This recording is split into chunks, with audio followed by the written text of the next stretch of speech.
What do you truly want in life? Is it wealth, recognition, comfort, or simply peace of mind? Desire has shaped human history, built empires, and destroyed them. And yet, most of us rarely stop to ask, do my desires serve me, or do I serve them? Welcome to Stoic Blend, where ancient wisdom meets modern life. Today, we'll be understanding desire through a Stoic lens, exploring how Marcus Aurelius, Seneca, and Epictetus can help us live with clarity, freedom, and inner strength. Part 1. The nature of desire. Desire itself is not the enemy. We all desire food, companionship, and security. But what happens when desire grows unchecked? Think about the American workplace: endless overtime, chasing promotions, always reaching for the next raise. You get what you want, but then you want more. The cycle never ends. Marcus Aurelius once wrote, "If you are distressed by anything external, it is not the thing itself that troubles you, but your judgment of it." Understanding desire means seeing that it is often our judgment, our belief that we must have more, that enslaves us, not the object itself. Part 2. The illusion of fulfillment. Have you ever bought the latest phone, only to feel dissatisfied a month later? Or maybe you scrolled social media, chasing likes and comments, only to feel empty after? This is the trap of desire. It promises fulfillment, but the feeling is temporary. Seneca warned, "It is not the man who has too little, but the man who craves more that is poor."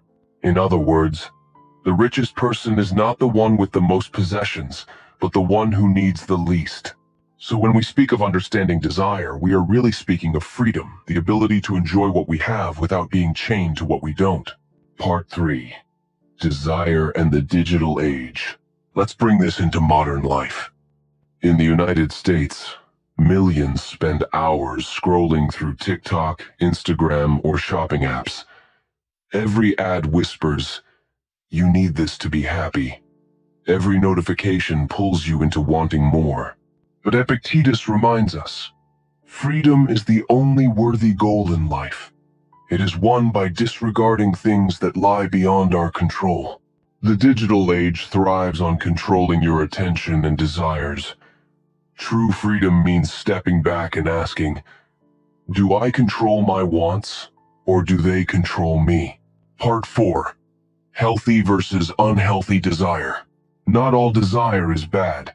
Wanting to improve your health, care for your family, or pursue excellence at work, these are natural, life-affirming desires. But when desire turns into obsession, when the pursuit of money destroys relationships, or when the need for approval shapes every decision, we lose ourselves.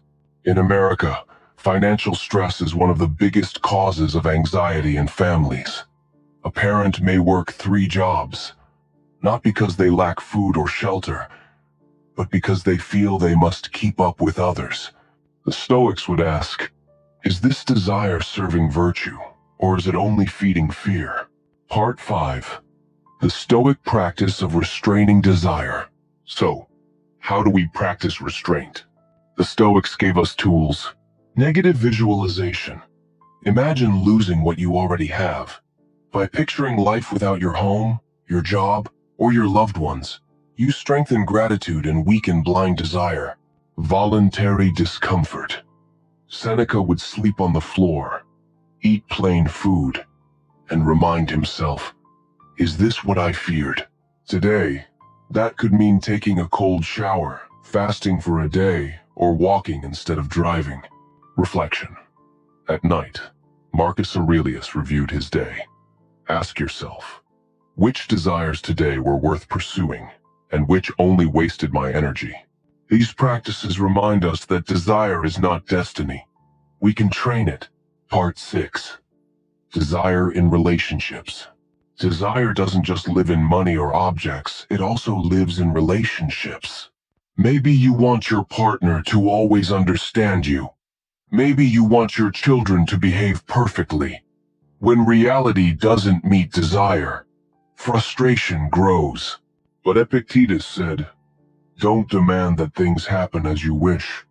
but wish them to happen as they do, and you will go on well. This doesn't mean being passive. It means replacing unhealthy control with acceptance, focusing on your own character rather than forcing others to match your expectations. Understanding desire in relationships means shifting from control to compassion, from expectation to gratitude. Part 7. Desire, Wealth, and the American Dream.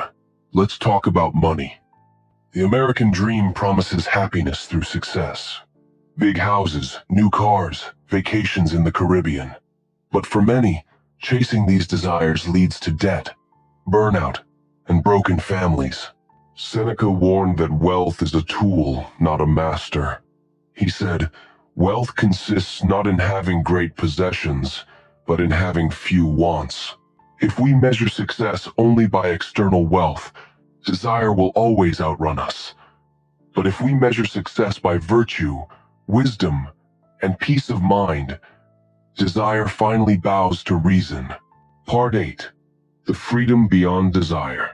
Imagine waking up tomorrow with nothing.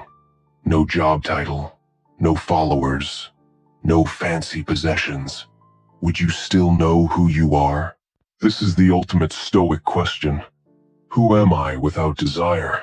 Marcus Aurelius believed that true contentment is found in living according to nature, focusing on what is within our control, and letting go of the rest. When we do this, we discover freedom, because nothing external can enslave us. So what have we learned? Desire is natural, but unchecked it enslaves us. The Stoics teach us that fulfillment does not come from craving more, but from appreciating what we have. By practicing reflection, restraint, and gratitude, we free ourselves from endless wanting.